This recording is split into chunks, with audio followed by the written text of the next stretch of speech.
திருவண்ணாமலைன்னு சொன்னால ஜவ்வாது மலை போன்ற எழில் கொஞ்சம் மலைகளோட அழகை ரசிக்கிறதா இல்ல உங்க முகத்துல தெரிகிற மகிழ்ச்சியை ரசிக்கிறதா என்று தெரியாம உங்க முன்னாடி நின்று கொண்டிருக்கிறேன். ஆன்மீகத்தில் ஒளி வீசி தமிழ்நாட்டில் மிக உயர்ந்த 217 அடி ராஜகோபுரம் உண்டு. ஆன்மீக அன்பர்களை ஈர்க்கிற இடம் இந்த திருவண்ணாமலை. கற்கால மனிதர்கள் வாழ்ந்ததற்கான தடயங்கள், பாறை ஓவியங்கள், கருவிகள், தொல்லியல் ஆய்வில் முத்திரை பதிக்கும் கீழ் நம்மண்டின்னு நம்முடைய வரலாற்று சுவடும் நிறைந்திருக்கக்கூடிய இந்த மாவட்டத்திற்கு ஆரணி அரிசி, ஆரணிப்பட்டு, படவேடு வாழை, முடையூர் சிற்பங்கள்னு ஏராளமான பெருமைகள் இருக்கு. அது மட்டும் இல்ல, திராவிட முன்னேற்ற கழகத்திற்கு முதல் நாடாளுமன்ற உறுப்பினர் தந்த வரலாற்று பெருமையும் இந்த மண்ணுக்கு உண்டு. இந்த பெருமைகளுக்கு புகை சேர்த்து புது வளர்ச்சியை ஏற்படுத்தத்தான்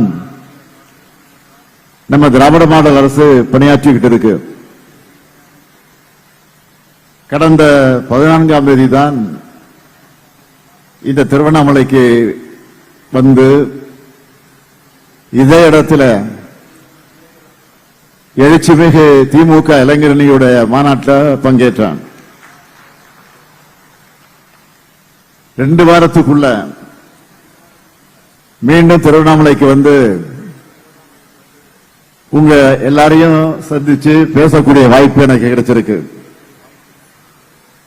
இந்த வாய்ப்பு மூலமா 631 கோடியே 48,69,000 ரூபாய் செலவிலான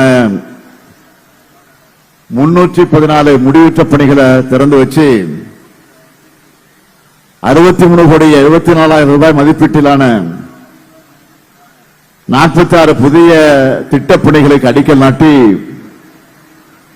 2,66,194 பேருக்கு 1,400 கோடியே 57 லட்சம் ரூபாய்க்கான நலத்திட்ட உதவிகளை வழங்குகிற விழாவா ஏற்பாடு செஞ்சிருக்கிறார். எதிலும் வல்லவரான நம்ம மாண்புமிகு அமைச்சர் ஏவாவேல் அவர்கள் புதுமையும் கலைநயமும் பிரம்மாண்டமும் நிறைந்த கட்டடங்களை உருவாக்கி காலத்தால் அழியாத புகழை நம்ம அரசுக்கு சேர்த்துட்டு இருக்கக்கூடியவர் தான் நம்ம ஏவாவேல் அவர்கள். அவருக்கு துணையா நின்று திருவண்ணாமலை எல்லாரும் அண்ணாந்து பார்க்கிற மலையா வளர்த்தெடுக்கிற தமிழ் ஆர்வலர் மாவட்ட ஆட்சியர் திரு தர்பகராஜ் ஐஏஎஸ் அவர்களுக்கும் மாவட்டத்துடைய அரசு அலுவலர்களுக்கும் என்னுடைய பாராட்டுக்களையும் வாழ்த்துக்களையும் தெரிவிச்சுக்கிறேன். 2025ஆம் ஆண்டு நிறைவடையக்கூடிய இந்த நேரத்தில் உங்க எல்லாரையும் சந்திக்க வந்திருக்கிறேன். நிறைவான பல திட்டங்களை செஞ்சிருக்கிறோம் என்ற அந்த உணர்வோடு வந்திருக்கிறேன். நம்ம திராவிட மாடல் அரசு அமைஞ்சு 4.5 ஆண்டுகள் ஆகுது. இந்த 4.5 ஆண்டுகள்ல நாடே போற்றக்கூடிய ஏராளமான திட்டங்களை நிறைவேற்றிக்கிட்டு இருக்கோம். நம்ம ஆட்சியோட ஒவ்வொரு திட்டமும் தமிழ்நாட்டில் ஒவ்வொரு வீட்டுக்கும் போய் சேரணும்னு கவனமா செயல்பட்டு கொண்டிருக்கிறோம். தமிழ்நாடு முழுக்க செயல்படுத்தப்பட்டு வரக்கூடிய முத்திரை திட்டங்கள் பற்றி இங்கே நான் சுருக்கமா குறிப்பிட வேண்டும் என்றால், இங்க ஏராளமான பெண்கள் இருக்கீங்க. படிச்சு வேலைக்கு போற பெண்களாக இருந்தாலும் சரி, வீட்டை கவனிச்சிக்கிற பெண்களாக இருந்தாலும் சரி, பெண்களான நீங்க முன்னேறி வரணும். உங்களுக்கு பொருளாதார சுதந்திரம் உண்டாகணும்னு பார்த்து பார்த்து ஏராளமான திட்டங்களை செஞ்சுக்கிட்டு இருக்கோம். அப்படி நாம கொண்டு வந்த விடியல் பயணம் திட்டத்தின் மூலமா சுமார் 900 கோடி முறை மகளிர் கட்டணம் இல்லாமல் பயணம் செஞ்சிருக்காங்க. அதே போல ஒவ்வொரு மாசமும் 1,30,00,000 பெண்களுக்கு எங்க அண்ணன் ஸ்டாலின் கொடுக்கிற சீர்னு நீங்க சேர்த்து வைக்கிற 1000 ரூபாய் கொடுக்கிற கலைஞர் மகளிர் உரிமை திட்டம். பெண் குழந்தைகள் அதுவும் ஏழை எளிய வீடுகள் இருந்து அரசு பள்ளியில படிச்ச பெண்களோட கல்லூரி கனவு தடைவிடக்கூடாதுன்னு புதுமை பெண் திட்டத்தை உருவாக்கி 6,92,471 மாணவிகளுக்கு மாதம் 1000 ரூபாய் வழங்கிட்டு இருக்கோம். அதேபோல் தமிழ் புதல்வன் திட்டத்தை உருவாக்கி 5,429 மாணவர்களுக்கும் 1000 ரூபாய் வழங்கிக் கொண்டிருக்கிறோம். யோசிச்சு பாருங்க, இந்த 4 திட்டத்தில் மட்டுமே இதனால பயன்பெறக்கூடிய குடும்பங்களுக்கு மாதம் 4,000 ரூபாய் மிச்சமாகுது. அது மட்டுமல்ல, ஒவ்வொரு நாளும் 19,34,069 குழந்தைகளுக்கு சூடா சுவையா சத்தான காலை உணவை வழங்குகிறோம். நம்ம வீட்டு பசங்களுக்கு எல்லா வாய்ப்புகளும் கிடைச்சு பெரிய பெரிய நிறுவனங்கள்ல உயர் பதவிகள்ல பொறுப்பு வைக்கணும்னு அவங்களுக்கு தேவையான பயிற்சிகளையும் படிப்புகளையும் கொடுக்கணும்னு நான் முதல்வன் திட்டத்தை உருவாக்கி 48,65,050 பேருக்கு பயிற்சி அளிச்சிருக்கோம். அது மட்டும் இல்ல, மக்களை தேடி மருத்துவம், இன்னுயிர் காப்போம் நம்மை காக்கு 48, கலைஞர் கனவு இல்லம், அன்பு கரங்கள் திட்டம், ஸ்டார்ட் அப் தமிழ்நாடு, சிஎம் அரைஸ்னு ஒவ்வொரு திட்டத்திலையும் பயனடைஞ்சவங்க விவரத்தையும் அவருடைய வெற்றி கதைகளையும் சொன்னா இந்த ஒரு விழா போதாது. அதனாலதான் கல்வியில் சிறந்த தமிழ்நாடு, வெல்லும் தமிழ் பெண்கள்னு நம்ம குழந்தைகளே நம்ம வீட்டு பெண்களையும் மேடை ஏற்றி அவங்களை பெருமைப்படுத்தி அதுல நாம மகிழ்ச்சி அடைகிறோம். மேடையில மக்களும் பார்வையாளரா முதலமைச்சரான நானும் அமைச்சர்களும் அதிகாரிகள் இருக்கிற மாதிரி ஒரு சமுதாய மாற்றத்தை உருவாக்கி இருக்கு நாம அரசு. நான் முதலமைச்சராகி தொடங்கின திட்டங்கள்ல எனக்கு மிகுந்த மன நிறைவை அளிக்கக்கூடிய திட்டங்களில் ஒன்று மாடல் ஸ்கூல். நேற்று கூட கள்ளக்குறிச்சியில ஒரு மாடல் ஸ்கூலை திறந்து வச்சேன். இன்னைக்கு இந்த நிகழ்ச்சியிலும் ஒரு மாடல் ஸ்கூலை திறந்து வச்சிருக்கிறேன். நாங்க ஆட்சிக்கு வருவதற்கு முன்னாடி இந்த மாதிரி மாணவர்கள் ஆண்டுக்கு ஆண்டு நாட்டிலேயே பெரிய உயர்கல்வி நிறுவனங்கள்ல சேர்வதை பார்த்திருக்கீங்களா? இல்லவே இல்லை. கடந்த கல்வியாண்டுல இந்த திருவண்ணாமலை மாவட்ட மாடல் ஸ்கூல் இருந்து மட்டும் 137 மாணவர்கள் நாட்டின் முன்னணி உயர்கல்வி நிறுவனங்களை படிக்க தேர்வாகி இருக்காங்க. இவங்க எல்லாருமே மிக மிக எளிமையான பின்னணியில இருந்து வரக்கூடிய மாணவர்கள். இது ஒரு மிகப்பெரிய சாதனை. இந்த மாற்றமும் மகிழ்ச்சியும் உங்க எல்லார் வீட்டுக்கும் வரணும்னு நான் பாடுபடுறேன். நேற்று இந்த மாவட்டத்துக்கு வந்த உடனே இந்த மாவட்டத்தில் செய்யப்பட்டு வர திட்டங்கள் பற்றி அவருடைய பணிகளை பற்றி பட்டியலை கேட்டேன். லிஸ்ட் கேட்டேன், அவ்வளவுதான். ஒரு புக்கை கொண்டு கொடுத்துட்டாங்க. லிஸ்ட் கேட்டா புக் வருது. இப்போ ரொம்ப உன்னிப்பா ஒவ்வொரு திட்டத்தை பத்தியும் சொல்லி இருந்தாங்க. அதுல இருந்த விவரத்தை நான் சுருக்கமா சொல்லட்டுமா? இந்த மாவட்டத்தில் இருக்கிற 1722 பள்ளிகள்ல படிக்கிற 80,859 குழந்தைகள் காலை உணவு திட்டத்தில் வயிறார சாப்பிட்டு நல்லா படிக்கிறாங்க. 21,463 மாணவிகள் புதுமை பெண்களா, 19,376 மாணவர்கள் தமிழ் புதல்வனா மாசம் 1000 ரூபாய் பெற்று கல்லூரியில் படிக்கிறாங்க. 4,76,841 சகோதரிகளுக்கு கலைஞர் மகளிர் உரிமை தொகை வழங்குகிறோம். நான் முதல்வர் திட்டத்தில் 1,57,200 மாணவர்கள் பயிற்சி பெற்றிருக்காங்க. இந்த விழா மூலமா நகர்ப்புறம் மற்றும் நகர்ப்புறங்களை ஒட்டியிருக்கக்கூடிய பகுதிகளில் இருக்கிறவங்களுக்கு ஒரு முறை சிறப்பு வரன்முறைப்படுத்தும் திட்டத்தில் 1,802 வீட்டுமனை பட்டா உட்பட 23,240 இலவச வீட்டுமனை பட்டாக்கள் வழங்கியிருக்கிறோம். இப்படி இதுவரைக்கும் 42,793 இலவச வீட்டுமனை பட்டாக்கள் வழங்கியிருக்கிறோம். மக்களை தேடி மருத்துவம் அந்த திட்டத்தில் 19,81,857 பேருக்கு பரிசோதனை செஞ்சு நோய் கண்டறியப்பட்டு 52 கட்டடங்களை உங்களுடைய பயன்பாட்டுக்கு கொண்டு வந்துட்டோம். மீதம் இருக்கக்கூடிய 54 கட்டடங்களும் விரைவில் பயன்பாட்டுக்கு கொண்டு வரப்படும்.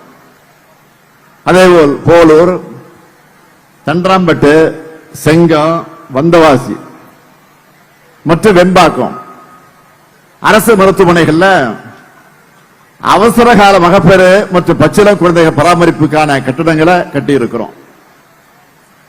திருவண்ணாமலைய மாநகராட்சியா தரம் உயர்த்தணும். திருவண்ணாமலையில புதிய மினி டைடல் பூங்கா கட்டி இருக்கோம். இப்படி சொல்ல சொல்ல பெருமை கொள்ளக்கூடிய வகையில் திட்டங்கள், சொல்லி சொல்லி தீராத திட்டங்கள் நம்ம திராவிட மாடல் அரசு எல்லாம் ஒவ்வொரு நாளும் ஒவ்வொருத்தருக்கும் என்னென்ன தேவைன்னு பார்த்து பார்த்து செஞ்சுட்டு இருக்கிறோம்.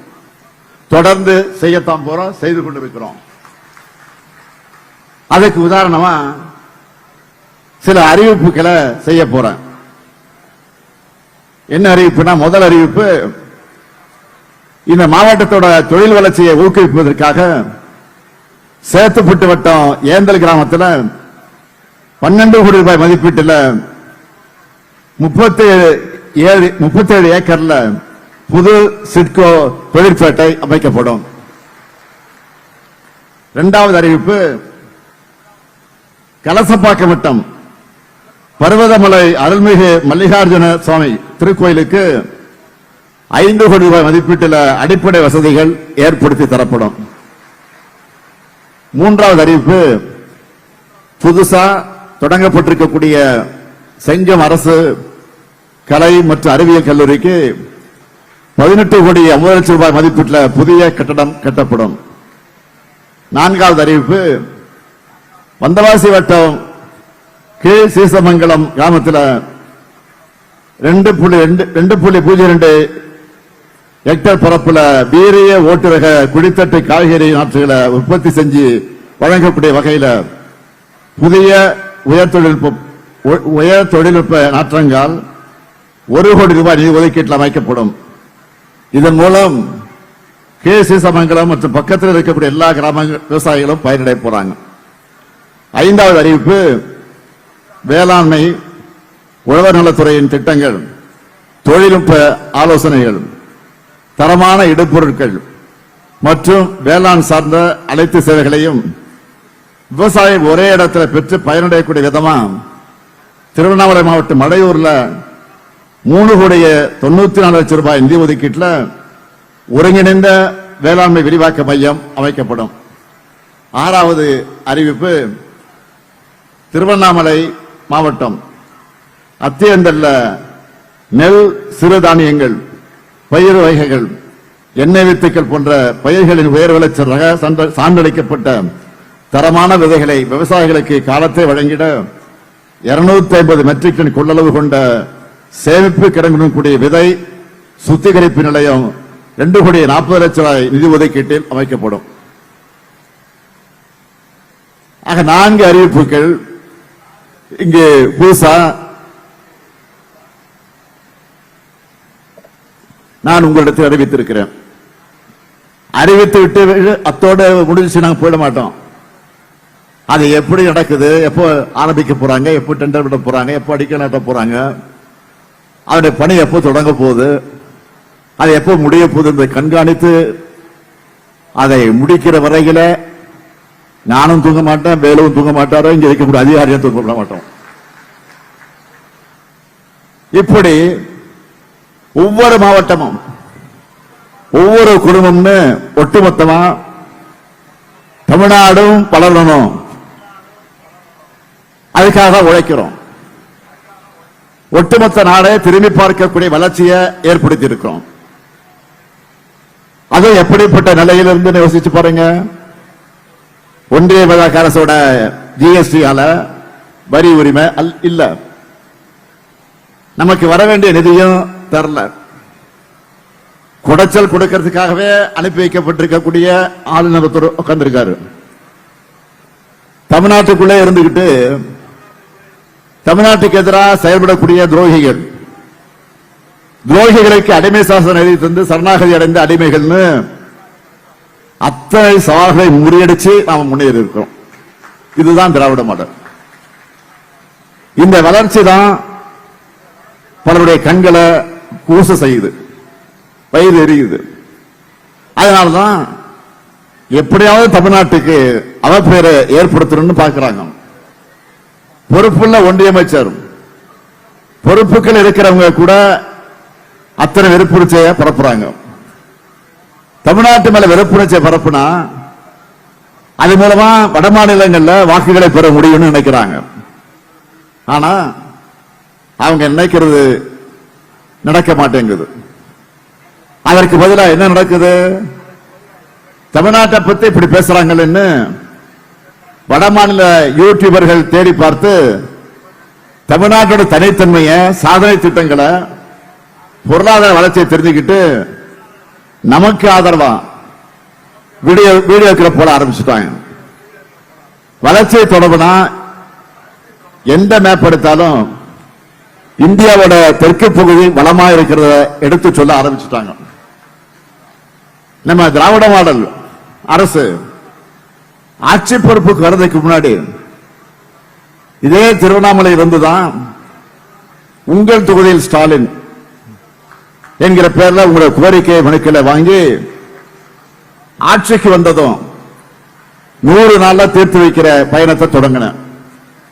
ஆட்சிக்கு வந்தது முதல் நாள் அதுக்கு ஒரு தனித்துறையை ஏற்படுத்தி அதற்கு ஒரு அதிகாரியை நியமிச்சோம். வாக்களிச்சவங்க மட்டும் இல்ல, வாக்களிக்காதவங்களும் பாராட்டும் ஆட்சியை நடத்துவேன்னு அன்றைக்கு நான் வாக்குறுதி அளிச்சேன். அதை நான் செஞ்சிருக்கேன். அதை செஞ்சிருக்கேனா இல்லையா சொல்லுங்க. செஞ்சிருக்கேனா இல்லையா? கேட்கல, சத்தமா சொல்லுங்க. நீங்க மட்டும் இல்ல, சமூக வலைத்தளங்கள்ல பல போடக்கூடிய பதிவுகளை பார்த்தீங்கன்னா தெரியும். கமெண்ட்ஸ் நிறைய பேர் என்ன சொல்றாங்க?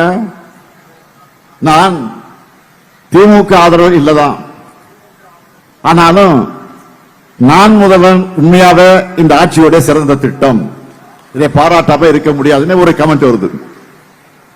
அதே மாதிரி இன்னொருத்தர் என்ன சொல்லியிருந்தாருன்னா, நான் எப்பவுமே திமுகவுக்கு வாக்களிச்சது இல்லை, ஆனா கல்வித்துறையை பொறுத்த வரைக்கும் கடந்த 4 ஆண்டுகளை பெரிய முன்னேற்றத்தை பார்க்கிறேன், நிறைய சாதனைகளை செய்யறாங்க. காலை உணவு திட்டம் மாதிரி ஒரு திட்டம் பாஜக ஆளக்கூடிய மாநிலங்கள் கூட வரல, இன்னும் எத்தனை ஆண்டு ஆகும்னு தெரியல அப்படின்னு சொல்லி இருக்கிறார். மாநில உரிமையை விட்டுக் கொடுக்காம இருக்கிறத அதை பற்றி குறிப்பிட்டு எல்லோரும் பாராட்டிட்டு இருக்காங்க. நிறைய பேர் பாராட்டி எழுதுறாங்க. ஏன் தொகுதி மறுசீரமைப்பு வந்தா தமிழ்நாட்டுடைய ஜனநாயக உரிமை குறையும், திமுக அரசு தான் இந்தியா முழுக்க தலைவர்கள் எல்லாம் ஒன்று திரட்டி போராடுறாங்க அப்படின்னு எழுதியிருக்கிறாங்க. இப்படி திமுகவுக்கு இதுவரை வாக்களிக்காத மக்கள்கிட்ட கூட நல்ல பெயரை இன்றைக்கு திராவிட மாடல் ஆட்சி எடுத்திருக்கு. ஆனா ஒன்றிய பாஜக அரசு இதுக்கு அப்படியே தலைகீழா நடக்குது. பாஜக ஆதரவாளர்கள் இந்த ஒன்றிய அரசை கல்வி ஊத்திக்கிட்டு இருக்காங்க. இப்போ எத்தனால் கலந்த பெட்ரோல் தலைநகர் டெல்லிய மூச்சு திணற வைக்கக்கூடிய மாசடைந்த காற்று,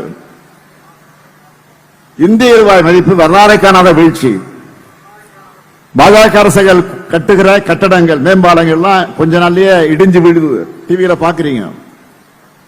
இத்தனை நாள் மெல்லவும் முடியாம விழுங்கவும் முடியாம வெளியே சொல்லவும் முடியாம இருந்த பாஜக காரர்கள் இப்ப இதையெல்லாம் பார்த்து புலம்ப தொடங்கிட்டாங்க. திராவிட மாடல் அரசு மீதும் சில பேர் விமர்சனம் வைப்பாங்க. அந்த விமர்சனத்தில் நியாயம் இருக்கான்னு பார்த்து சரி செய்யற முதலமைச்சர் தான் உங்கள் நம்பிக்கைக்குரிய இந்த ஸ்டாலின். ஆனா ஒன்றிய பாஜக அரசு எந்த கோரிக்கையும் கண்டுக்கிறது இல்ல, எந்த விமர்சனத்தையும் நியாயத்தோடு பார்க்கறது இல்ல. உதாரணத்துக்கு சொல்றேன். திருவண்ணாமலை மாவட்டம் கிராமங்கள் அதிகமாக இருக்கக்கூடிய மாவட்டம் இந்த மாவட்டம். ஏன் விவசாயிகள் நிறைந்த மாவட்டம் இந்த மாவட்டம். ஆரணி அரிசினா அவ்வளவு தரமாக இருக்கும். ஆனால் மற்ற யாரையும் விட உங்களுக்கு தான் 100 நாள் வேலை திட்டம் எவ்வளவு முக்கியமானது ரொம்ப நல்லா தெரியும் உங்களுக்கு. அந்த திட்டத்துக்கு ஒன்றிய பாஜக அரசு இப்ப மூடு விழா நடத்தி இருக்காங்க. வறுமையை ஒழிக்கிறதுலையும் கிராம மக்கள் கிட்ட பணப்புழக்கத்தையும் அதிகரிக்கிறதுலையும் இந்த திட்டம் பெரிய சாதனை படைச்சது. ஆனா இப்ப பாஜக என்ன செய்யறாங்க? அந்த திட்டத்திலே காந்தியோட பேர் எடுத்துட்டாங்க. 100 நாள் வேலை மக்கள் உரிமைன்னு இருந்ததையும் தூக்கிட்டாங்க.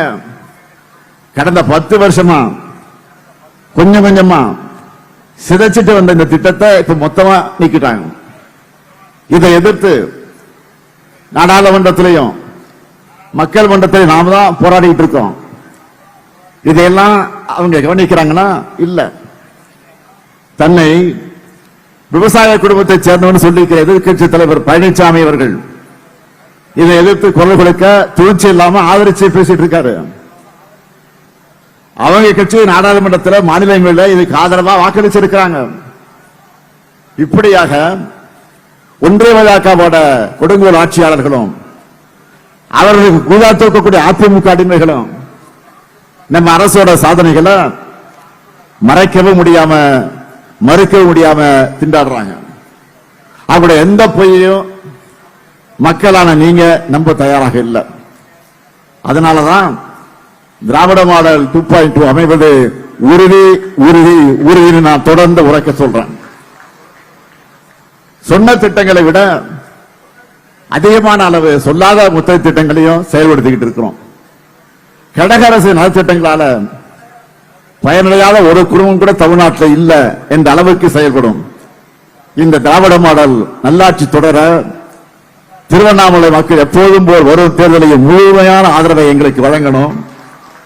தமிழ்நாடு நம்பர் 1 தொடர நீங்க உதவணும் என்று கேட்டுக்கொண்டு உங்கள் அனைவருக்கும் என்னுடைய ஆங்கில புத்தாண்டு வாழ்த்துக்கள்.